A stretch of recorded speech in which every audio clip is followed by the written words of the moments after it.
റമളാനിൽ ദൈവത്തെ ആരാധിക്കാനായിട്ടാണ് എല്ലാ മതത്തിലും ആദ്യകാലം മനുഷ്യൻ എന്ന് പറയുന്നത് ഒന്നും ലിപിയിൽ ഉണ്ടായിരുന്നില്ല, ഭാഷ ഉണ്ടായിരുന്നില്ല. അപ്പൊ അവൻ ആകാശത്തേക്ക് നോക്കിയിട്ട് ശബ്ദങ്ങൾ ഉണ്ടാക്കുകയായിരുന്നു. ദൈവത്തിന്റെ അടുത്ത് വരുമ്പോഴത്തേക്ക് ആഹ്ലാദിക്കുക എന്ന് പറഞ്ഞിട്ട് ഇപ്പൊ പള്ളിയിൽ തന്നെ മധുബയുടെ ഞങ്ങൾ ഏറ്റവും വിശുദ്ധമായിട്ട് കാണുന്ന ഒരു സ്ഥലമാണ്. അവിടെ കയറി അച്ഛന്മാർ ഉൾപ്പെടെ ഡാൻസ് ചെയ്യുന്ന ഒരു കാലഘട്ടം.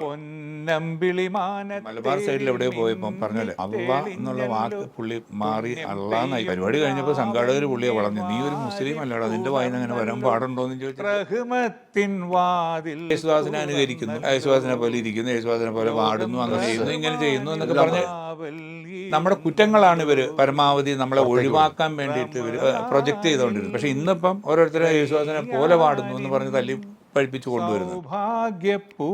ഒരാള് മാർക്കോസ് ചേട്ടനെ കുറിച്ച് ഒരു വിരോധം മറ്റൊരാൾ പറഞ്ഞിട്ടുണ്ട്. എത്രയോ പേര് രുചിയെ എന്നെ ഒഴിവാക്കിയവരെ വേണ്ടി പോലും വിട്ടുവീഴ്ച ചെയ്ത് പാടിക്കൊടുക്കുന്നുണ്ട്, പാടിയിട്ടുമുണ്ട്.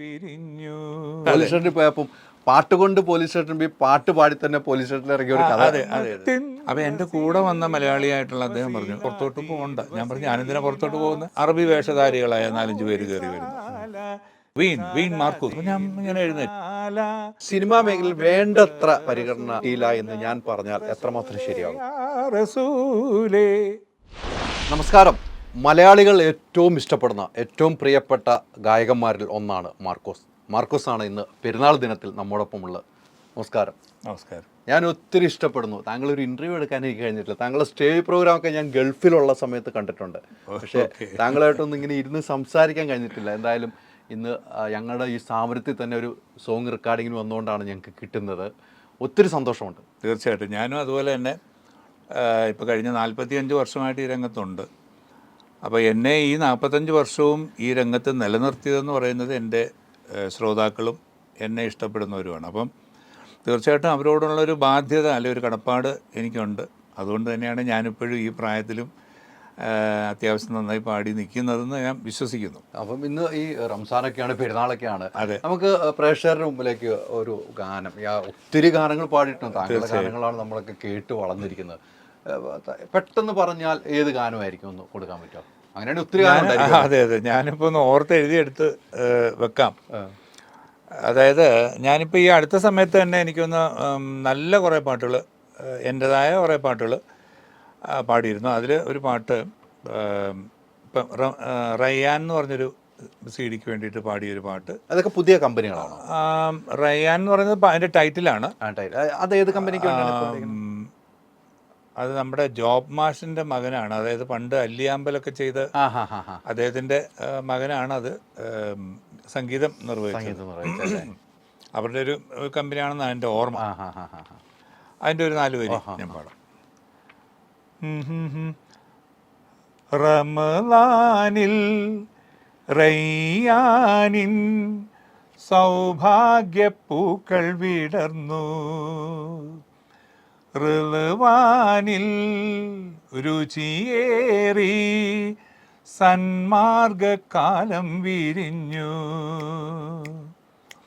പൊന്നമ്പിളിമാനത്തേരിൽ മിന്നിത്തെളിഞ്ഞല്ലോ, പുണ്യം പെയ്യും രാവെന്നെ വാരിപ്പുണർന്നല്ലോ, റഹ്മത്തിൻ വാതിൽ തുറന്നല്ലോ, ലോകം റഹ്മാനിൽ കാവൽ ഇരുന്നല്ലോ, റമളാനിൽ റയ്യാനിൻ സൗഭാഗ്യപ്പൂക്കൾ വിടർന്നു,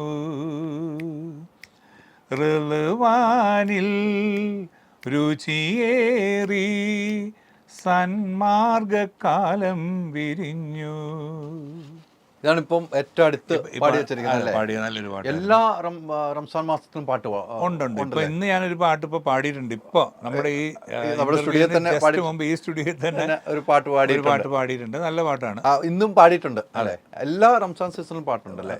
ദൈവകൃപയാൽ എല്ലാ വർഷവും ഈ പറഞ്ഞ 1-2 പാട്ടൊക്കെ അങ്ങനെ വരുന്നുണ്ട്. മാപ്പിളപ്പാട്ട് എന്ന് കേൾക്കുമ്പോൾ താങ്കളുടെ ശബ്ദമാണ് പ്രേക്ഷകർ മുമ്പിൽ എപ്പോഴും ഓടിയെത്താറുണ്ട് കേട്ടോ. ഇല്ല എന്ന് ഞാൻ പറഞ്ഞ ഒരിക്കലും പറയില്ല, എപ്പോഴും ഓടിയെത്താറ്. അവർ തന്നെ പറയാറുണ്ട്. അവരുടെ അതായത് ആ മാപ്പിള സഹോദരങ്ങൾ തന്നെ പറയാറുണ്ട്, ഞങ്ങളുടെ പാട്ടുകാർ പാടുന്നതിനേക്കാൾ നിങ്ങൾ നന്നായി പാടുമെന്ന്.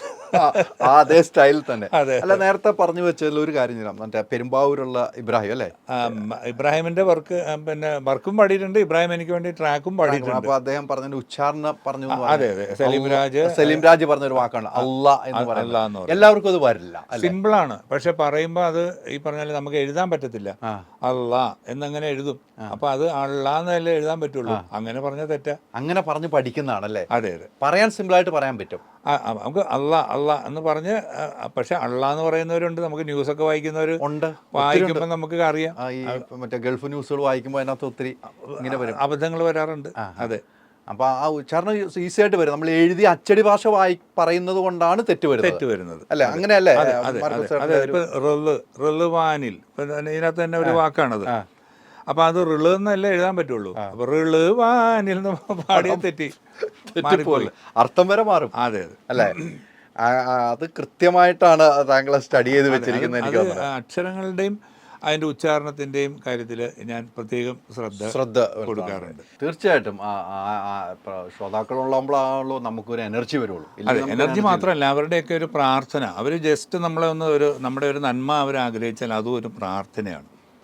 അപ്പോൾ ആ പ്രാർത്ഥന ഉള്ളതുകൊണ്ടാണ് എനിക്ക് അത്യാവശ്യം നന്നായി പാടാൻ സാധിക്കുന്നത് എന്ന് ഞാൻ വിശ്വസിക്കുക എപ്പോഴും. അല്ലാതെ ഇപ്പം നമ്മുടെ കഴിവ് കൊണ്ട് ഞാൻ അങ്ങ് പാടി തകർത്തു എന്നൊന്നും പറയാൻ പറ്റത്തില്ല. പക്ഷേ അത് ഈ പറഞ്ഞാൽ ഒരു ദൈവാധീനം. തീർച്ചയായിട്ടും. അതെ, എനിക്ക് തോന്നുന്നു 10,000-ൽ പരം ക്രിസ്തീയ ഭക്തിഗാനങ്ങൾ അല്ല, അതിനപ്പുറത്തേക്ക് ആയി തോന്നുന്നു. അതെ അതെ.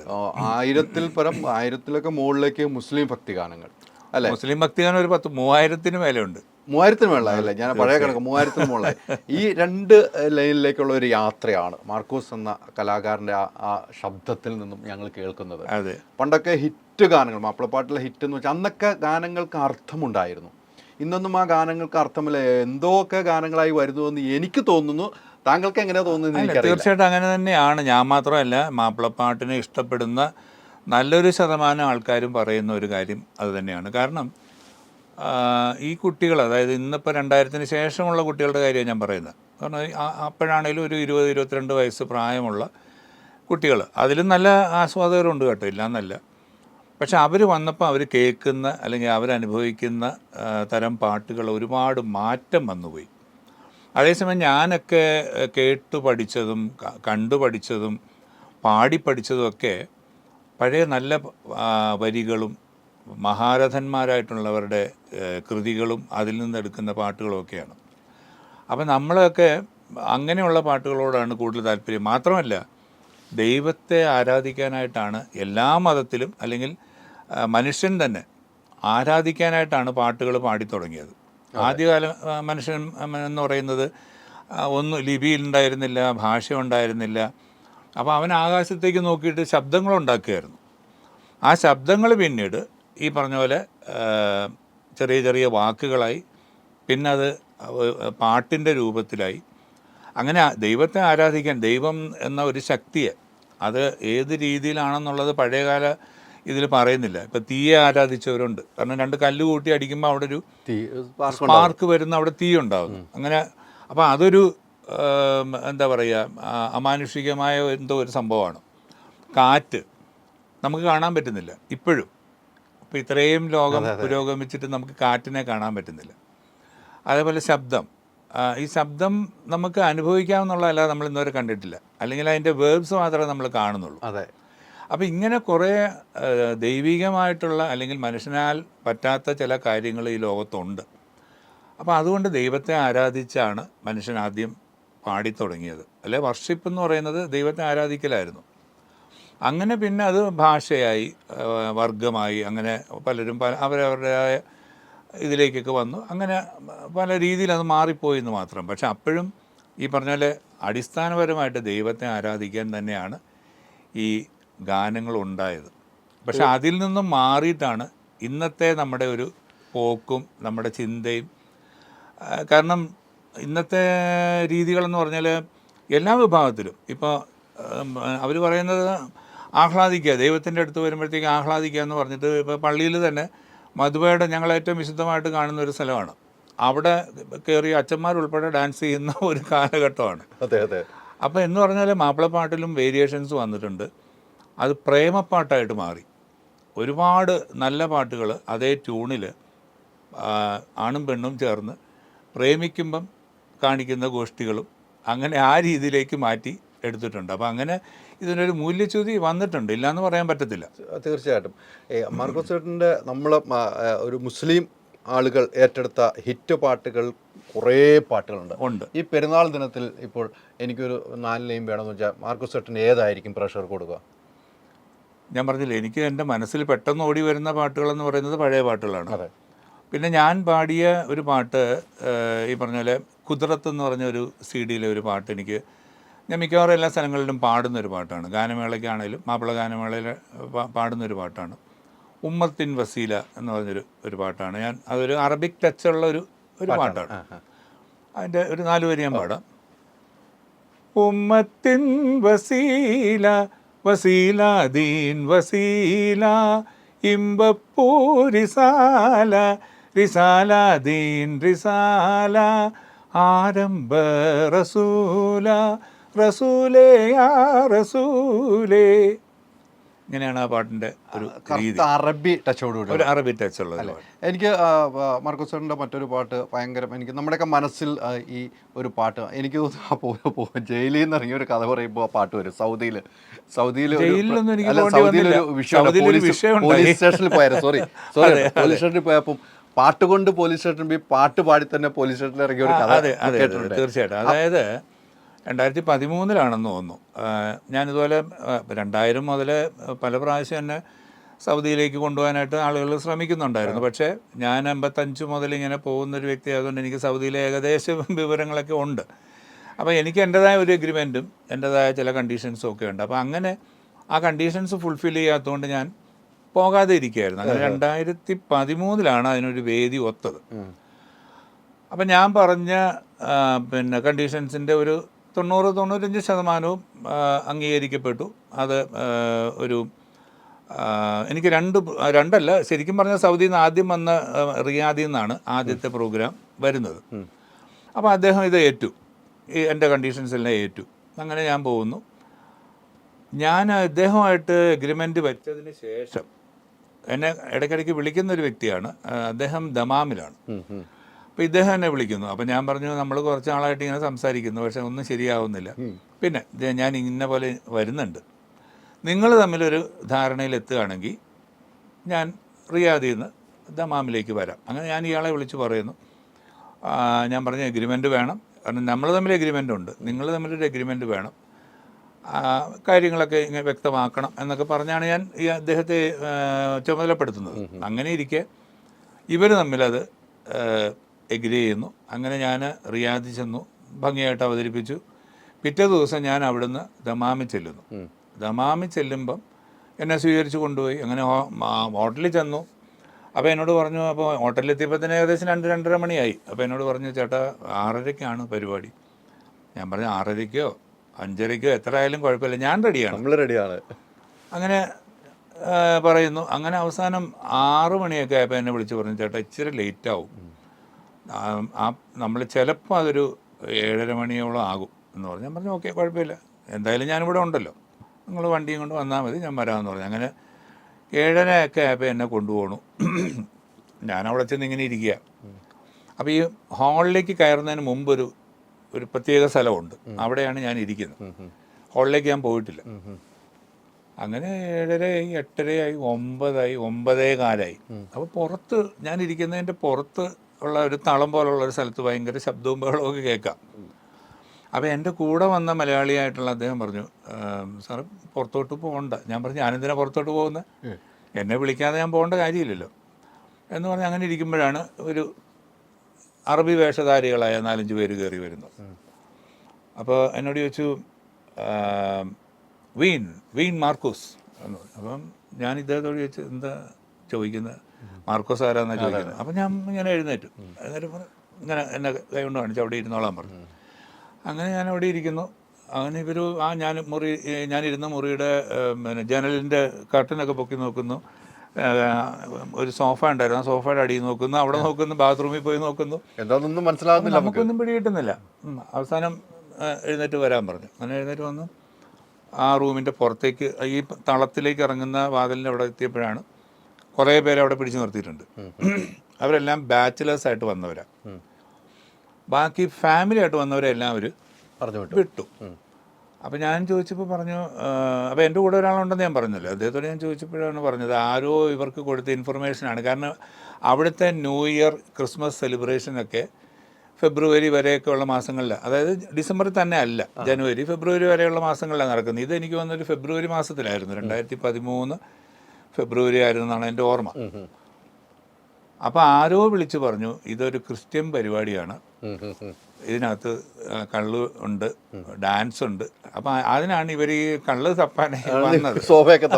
അപ്പോൾ അവിടെ നിന്ന് ഒന്നും കിട്ടിയില്ല. അത് തന്നെയല്ല, ഞാൻ അവിടെ പോയിട്ട് വയലേഷൻസ് ഒന്നും ചെയ്തിട്ടില്ല.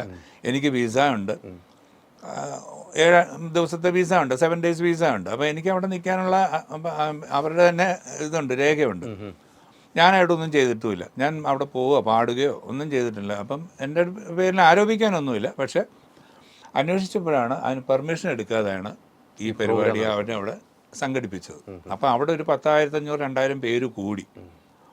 അതിൻ്റെ ഉത്തരവാദിത്തം എന്നുള്ള രീതിയിലാണ് എന്നെ അവർ സ്റ്റേഷനിൽ കൊണ്ടുപോകുന്നത്. കാരണം അതിൻ്റെ ഈ സംഘാടകനെ അവർക്ക് കിട്ടിയില്ല. സംഘാടകൻ അവർ അപ്പോഴേ മുങ്ങി.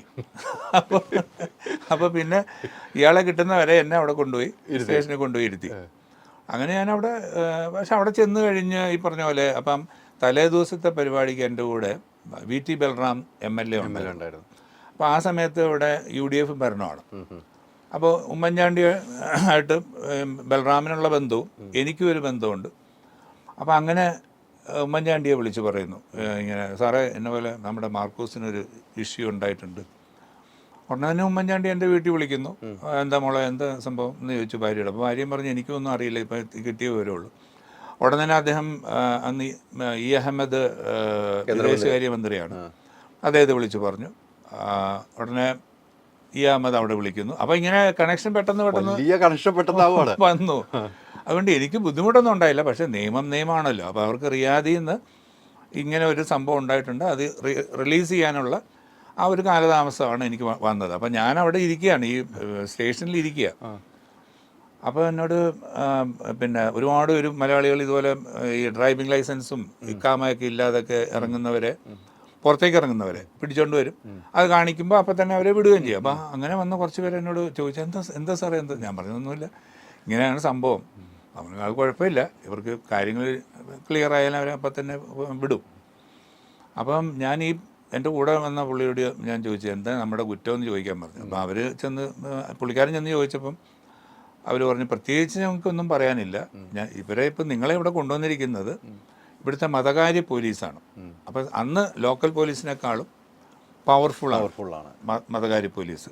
അപ്പോൾ മുത്തവ എന്നാണ് പറയുന്നത്. അപ്പം ഈ മുത്തവമാരാണ് അവിടെ കൊണ്ടുവന്ന് നമ്മളെ ഏൽപ്പിച്ചിട്ട് പോയത്. അപ്പം അവർ വന്ന് പറയാതെ ഞങ്ങൾക്ക് റിലീസ് ചെയ്യാൻ പറ്റത്തില്ല. അപ്പോൾ അങ്ങനെ ഒരു കുറ്റം പറയാനായിട്ട് അവരൊന്നും എഴുതി വെച്ചിട്ടുമില്ല. അപ്പം ഇവർക്ക് ഈ പറഞ്ഞ പോലെ നമ്മുടെ പേരിൽ എന്തും ആരോപിക്കാം. അപ്പോൾ മറ്റേ അദ്ദേഹം പറഞ്ഞു, ഇദ്ദേഹം ഇന്ത്യയിലെ, കാരണം കേരളത്തിൽ നിന്നൊന്നും പറഞ്ഞാൽ അവർക്ക് അറിയില്ല, ഇന്ത്യയിലെ ഒരറിയപ്പെടുന്ന ഗായകനാണെന്ന് പറഞ്ഞപ്പോൾ ഇദ്ദേഹം എൻ്റെ പേരെടുത്ത് അടിച്ചു നോക്കി. അപ്പോൾ ഇങ്ങനെ വരികയാണ്. അപ്പോൾ ക്രിസ്ത്യൻ പാട്ടുകളാണ് കൂടുതൽ വരുന്നത്. അപ്പോൾ വീണ്ടും മറ്റേലേക്ക് പോവാം. അപ്പോൾ ഇദ്ദേഹം പറഞ്ഞു ഞാനൊരു അറബി പാട്ട് പാടാമെന്ന് പറയട്ടെ. ഞാൻ പറഞ്ഞു ഞാനെന്താ പറഞ്ഞു, നമ്മുടെ കൂടെ ഉള്ള ആൾ. അപ്പോൾ ഇദ്ദേഹം പറഞ്ഞു ഒരുപാട് മുസ്ലിം പാട്ട് പാടിയിട്ടുള്ള ആളാണ്, ഒരു അറബി പാട്ട് പാടുമെന്ന് പറഞ്ഞു. അങ്ങനെ ഞാൻ പണ്ട് ബഹ്റൈനിൽ ഇതുപോലെ 85-ലോ 86-ലോ മറ്റോ പോയപ്പം അവിടുത്തെ വിദ്യാഭ്യാസ മന്ത്രിയായിരുന്നു ഉദ്ഘാടകൻ. അപ്പോൾ അദ്ദേഹത്തെ സ്വീകരിച്ചപ്പം അദ്ദേഹത്തിന് വേണ്ടി ഒരു പാട്ട് പാടാമോ എന്ന് എന്നോട് ചോദിച്ചായിരുന്നു. അപ്പോൾ ഞാൻ തലേദിവസം ഇതുപോലെ റിഹേഴ്സൽ ചെയ്ത സമയത്ത് എന്നോട് ചോദിക്കുന്നത്. അപ്പോൾ ഞാൻ പറഞ്ഞു പാട്ട് കൊണ്ട് വരികയാണെങ്കിൽ അതിൻ്റെ ഉച്ചാരണം പറഞ്ഞു തരികയാണെങ്കിൽ ഞാൻ പഠിക്കാം. അത് അവിടെ നിന്ന് കൊണ്ടുത്തരുവാണ്? അവിടെ വെച്ച് തന്നെ. അങ്ങനെ അത് പഠിച്ചിരുന്നു ഞാൻ നേരത്തെ. അപ്പോൾ ഞാൻ പറഞ്ഞു ഇങ്ങനെ ഒരു പാട്ട് എനിക്കറിയാം, അത് മതി എന്ന് പറഞ്ഞു. അങ്ങനെ പിന്നെ ഞാൻ അത് പാടി. അതൊരു ഈജിപ്ഷ്യൻ സിംഗർ പാടിയ ഒരു പാട്ടാണ്, അവരുടെ തന്നെ അറബി തന്നെ പാടിയ പാട്ടാണ് അത്.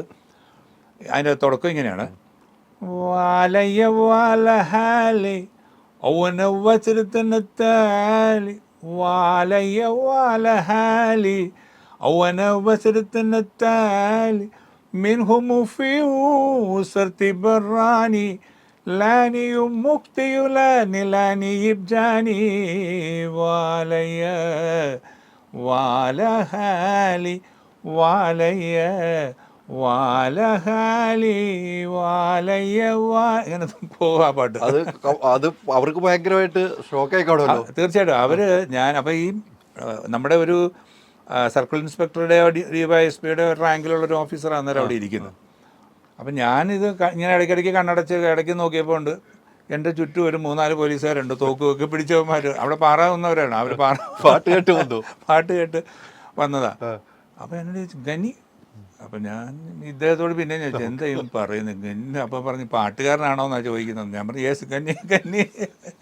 പിന്നെ ഭയങ്കര ലോഹിയായിരുന്നു. അവർക്ക് ഡ്യൂട്ടിയുള്ള സമയത്ത് അവർ ഫോട്ടോ എടുക്കാൻ പറ്റത്തില്ല. അപ്പോൾ എന്നോട് പറഞ്ഞൊരു ഫോട്ടോ എടുക്കണം, പക്ഷെ ആരോടും പറയരുതെന്നൊക്കെ പറഞ്ഞ് അങ്ങനെ ഫോട്ടോ ഒക്കെ എടുത്ത് ഭയങ്കര ഹാപ്പി ആയിട്ടാണ് ഞങ്ങൾ പിരിഞ്ഞത്. ഭയങ്കര അനുഭവമായിരുന്നു. ഒരു ഭയപ്പെടുന്നുണ്ടെങ്കിലും അനുഭവം ഭയങ്കര, നമ്മൾ കേട്ടിരിക്കുന്ന അങ്ങനെയാണല്ലോ. അതെ, പക്ഷെ നല്ല അനുഭവമായിരുന്നു. ഒരാള് മാർക്കോസ് ചേട്ടനെ കുറിച്ച് ഒരു വിരോധം മറ്റൊരാളുടെ അടുത്ത് പോയി പറഞ്ഞിട്ടുണ്ട്. അയാളെക്കുറിച്ച് അയാൾ തന്നെ പറയാതെ മാർക്കോസ് താങ്കളെ കുറിച്ച് ഇവൻ ഇന്നതാണ് പറഞ്ഞത് എന്ന് പറഞ്ഞു തന്നിട്ടുണ്ടോ? എത്രയോ പേര്. അവരോട് പിന്നെ എന്തെങ്കിലും ചോദിച്ചിട്ടുണ്ടോ? ഇല്ല, ഒരിക്കലും ഇല്ല. കാരണം ഞാൻ ഇപ്പോഴാണേലും അവരൊക്കെ എന്നെ ഒഴിവാക്കിയവർക്ക് പോലും വേണ്ടി പോലും ഞാൻ വിട്ടുവീഴ്ച ചെയ്ത് പാടിക്കൊടുക്കുന്നുമുണ്ട്, പാടിയിട്ടുമുണ്ട്, കൊടുത്തിട്ടുണ്ട്. തീർച്ചയായും അവരങ്ങനെ നമ്മൾ തോൽപ്പിച്ചിട്ടുള്ളൂ, വേറെ വൈരാഗ്യമില്ല. ഇല്ല. നമ്മൾ സ്നേഹത്തോട് തന്നെ തോൽപ്പിച്ചു. കാരണം നമുക്കത് തലയിൽ വരയുണ്ടെങ്കിൽ അങ്ങനെ ആരും പറയില്ലല്ലോ.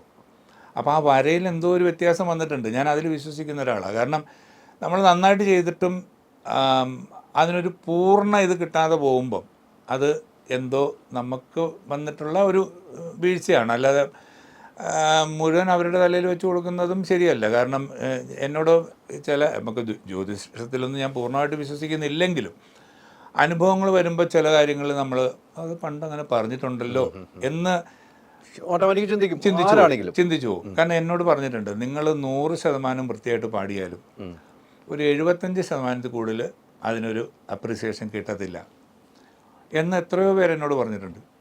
ഈ ശബ്ദത്താണ് പറയണത് അല്ലേ? അതൊന്ന് ആലോചിച്ച് വെക്കണം. അപ്പൊ എന്തുമാത്രം അസൂയ ഉള്ളവരുണ്ട് എന്നാണ് ഇതിൽ നിന്ന് എനിക്ക് മനസ്സിലാക്കാൻ പറ്റും. തീർച്ചയായിട്ടും താങ്കളെ സ്നേഹിക്കുന്ന മൊത്തം പ്രേക്ഷകരാണ്, അല്ല ഒരു സിനിമ എടുക്കുന്ന പ്രൊഡ്യൂസറോ അല്ലെങ്കിൽ സിനിമയിൽ അഭിനയിക്കുന്നവരോ അവിടെ വരുന്ന മ്യൂസിക് ഡയറക്ടറല്ല. താങ്കൾ സ്നേഹിക്കുന്ന മൊത്തം പ്രേക്ഷകരാണ്. അതുകൊണ്ടാണ് ഇപ്പോഴും ഈ വയസ്സിലും ഇങ്ങനെ നിൽക്കുന്നത്. അത് നേരത്തെ നമ്മൾ തുടക്കത്തിൽ ദൈവഭാഗ്യമാണ്, ദൈവ നിശ്ചയമാണത്. ദൈവത്തിന്റെ തലോടലും ഉണ്ട്, അതേസമയം ഇവിടെ ചെറിയൊരു അടിയും ഉണ്ട്. എല്ലാവരെയും ഒരുമിച്ച് അയക്കുന്ന നമ്മുടെ ജീവിതം ഭയങ്കരമായി പോവില്ലേ? അതെ, ചിലർക്ക് ദൈവം എല്ലാം കൊടുക്കും.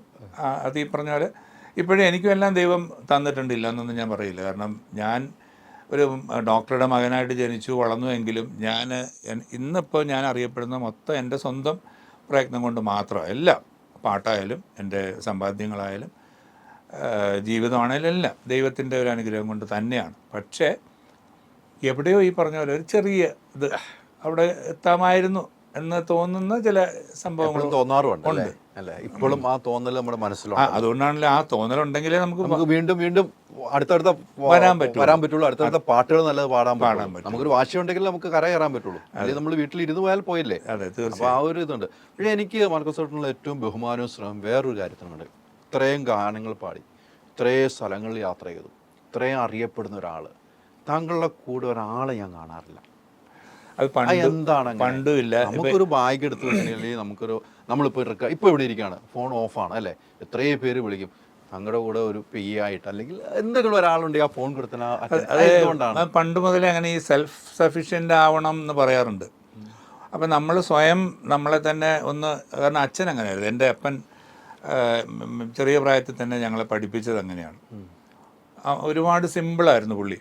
അപ്പം ഞങ്ങളോട് എപ്പോഴും പറയുമായിരുന്നു, എടാ പറന്നു പോകുന്ന കാക്കയെ കൊണ്ടും ചിലപ്പോൾ ഒരു ഉപകാരം ഉണ്ടായെന്ന് വരും എന്ന്. അതുകൊണ്ട് ഞാൻ ഈ പറഞ്ഞ പോലെ അയ്യോ അവൻ പാവപ്പെട്ടവനാ അല്ലെങ്കിൽ അവനെ കൂട്ടാൻ കൊള്ളൂല, അങ്ങനെ ഇല്ല. നമുക്ക് അനുഭവം ഉണ്ടെങ്കിൽ മാത്രമേ ഉള്ളൂ ഞാൻ ഇച്ചിരെങ്കിലും മാറ്റി നിർത്തുന്നത്. അല്ലാതെ അവരുടെ സാമ്പത്തികമായിട്ടോ അവരുടെ കാഴ്ചയിലുള്ള ലുക്കിലോ ഒന്നുമല്ല ഞാൻ ഒരാളെ ഞാൻ അളക്കുന്നത്. കാരണം എനിക്ക് വേണ്ടപ്പെട്ടവർ പോലും, അതായത് ഇൻറ്റിമേറ്റ് ആയിട്ടുള്ള ഫാമിലി മെമ്പേഴ്സ് പോലും പറഞ്ഞിട്ടുണ്ട്, പിന്നെ അതായത് ഞാൻ ഈ വലിയ പൈസക്കാരുടെ ഒരു പിന്നെ ഫ്രണ്ട്ഷിപ്പോ അവരുടെ കൂടെ ഉള്ള ജീവിതമോ ക്ലബ്ബോ അങ്ങനെയുള്ളതൊന്നുമില്ല. എനിക്ക് കൂടുതലും പാവപ്പെട്ടവരും ഇടത്തരക്കാരുമാണ്. ഞാൻ പറഞ്ഞ അവരേ ഉണ്ടാവുള്ളൂ. ഈ വലിയവൻ വന്നിങ്ങനെ ഇരുന്നിച്ച് ആ കൈയൊക്കെ അടിച്ചേച്ച് അങ്ങ് പോകും. നമുക്ക് വേണ്ടി പറയാനോ നമുക്ക് വേണ്ടി തല്ലുകൊള്ളാൻ വരെ റെഡിയായിട്ട് നിൽക്കുന്നത് പാവപ്പെട്ടവരാണ്. അപ്പോൾ അവരാണ് എനിക്ക് വലിയൊരു തിരിച്ചറിവ്. എനിക്ക് എന്നെ സംബന്ധിച്ചിടത്തോളം ഞാൻ അവരോടാണ് ഏറ്റവും കൂടുതൽ കടപ്പെട്ടിട്ടുള്ളതും ഇപ്പോഴും ഞാൻ അവരോടാണ് കൂടുതൽ സഹകരിക്കുന്നത്. അതുകൊണ്ട് ആരും നമുക്ക് കൂടെ വേണ്ട, നമുക്ക് ഞാൻ ഇന്ന് വരെ ഇപ്പം ഈ 45 വർഷമായിട്ട് ഡ്രൈവ് ചെയ്യുന്നുണ്ട്. അത് ഈ പറഞ്ഞ സ്വയമാണ്. കാരണം എന്നാലും എനിക്കൊരു തൃപ്തി ആവുള്ളൂ. കാരണം വേറൊരാൾ ഓടിക്കുമ്പോൾ എനിക്ക് പ്രയാസമാണ്. ടാക്സിയിൽ പോകുമ്പോൾ അതില്ല. അല്ലെങ്കിൽ എനിക്കൊരു ഡ്രൈവർ ഒന്നും വേണ്ട. പിന്നെ ഇപ്പം എൻ്റെ ചെരുപ്പ് തുളയ്ക്കുന്നത് ഞാൻ തന്നെയാണ്.